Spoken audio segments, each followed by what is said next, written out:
कि मराठा समाज के लिए जो रिजर्वेशन की तहरीक चला रहे हैं उनके लीडर, मैं उनसे कहूंगा हमारा पूरा साथ आपके साथ है, हमारा पूरा ताउन आपके साथ है, हम पूरी कोशिश करेंगे। मगर उसके साथ साथ मैं ये भी कहूंगा, इत्तेहाद होता है ना, तो इत्तेहाद बैनुल मजलूमीन होना चाहिए। इत्तेहाद बैनुल मजलूमीन होना चाहिए। हिंदुस्तान में जुल्म का शिकार अगर कोई है तो वो मुसलमान है। हिंदुस्तान में जुल्म का शिकार अगर कोई है तो वो दलित है।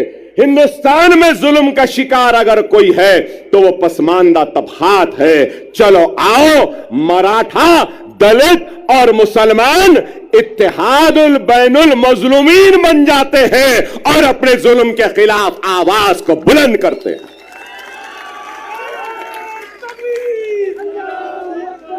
मगर मेरी बात खत्म नहीं हुई।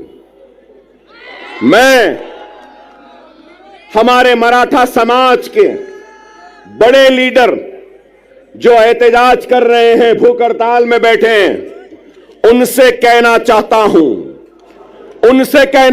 हूं, सिर्फ जरंगे पाटिल साहब से सिर्फ मराठा समाज पिछड़ा हुआ नहीं है, पूरा मराठवाड़ा भी पिछड़ा हुआ है। क्या मराठवाड़ा पिछड़ा हुआ नहीं है? क्या मराठवाड़ा का हिस्सा पूरा सबसे पीछे नहीं है? महाराष्ट्र के 3 हिस्से, एक हिस्सा है मुंबई, पूना, ये सारी चीजों का, दूसरा हिस्सा है विदर्भ का, तीसरा हिस्सा है मराठवाड़े का। 30 साल पहले यहां बैठे हैं मेरे मराठा भाई बहुत हैं।